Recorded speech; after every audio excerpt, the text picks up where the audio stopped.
Hi friends, ഇന്ന് നമ്മൾ ഉണ്ടാക്കാൻ പോകുന്നത് ഒരു സ്നാക്സ് ആണ്. ബ്രെഡും റവയും കൊണ്ടുള്ള സ്നാക്സ് ആണ്. അത് നമുക്ക് എങ്ങനെ ഉണ്ടാക്കണമെന്ന് നോക്കിയാലോ.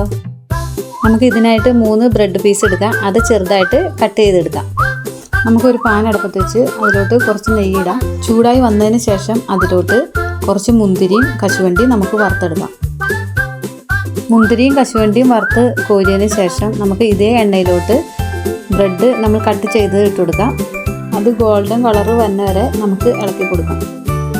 ചെറിയ ഗോൾഡൻ കളറായതിന് ശേഷം നമുക്ക് അതിലോട്ട് പാലൊഴിച്ച് കൊടുക്കാം. പാലും ബ്രെഡും നന്നായിട്ട് മിക്സ് ചെയ്തതിന് ശേഷം നമുക്ക് അതിലോട്ട് 3 സ്പൂൺ പഞ്ചസാരയും 3 സ്പൂൺ റവപ്പൊടി ഇട്ട് നന്നായിട്ട് വെന്തതിന് ശേഷം നമുക്ക് ഇതിലോട്ട് വറുത്ത് വെച്ച കശുവണ്ടി മുന്തിരി ഇട്ട് കൊടുക്കാം.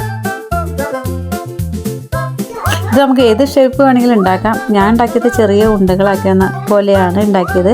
നമ്മുടെ സ്നാക്സ് റെഡി ആയിട്ടുണ്ട്. നമുക്ക് സ്കൂൾ വിട്ട് വരുമ്പോൾ കുട്ടികൾക്ക് ഉണ്ടാക്കി കൊടുക്കാൻ പറ്റിയ ഒരു നല്ലൊരു സ്നാക്സാണ് ഇത്. നിങ്ങളെല്ലാവരും വീട്ടിൽ ട്രൈ ചെയ്ത് നോക്കണം. കൂടാതെ എൻ്റെ ചാനൽ സബ്സ്ക്രൈബ് ചെയ്യാനും മറക്കല്ലേ.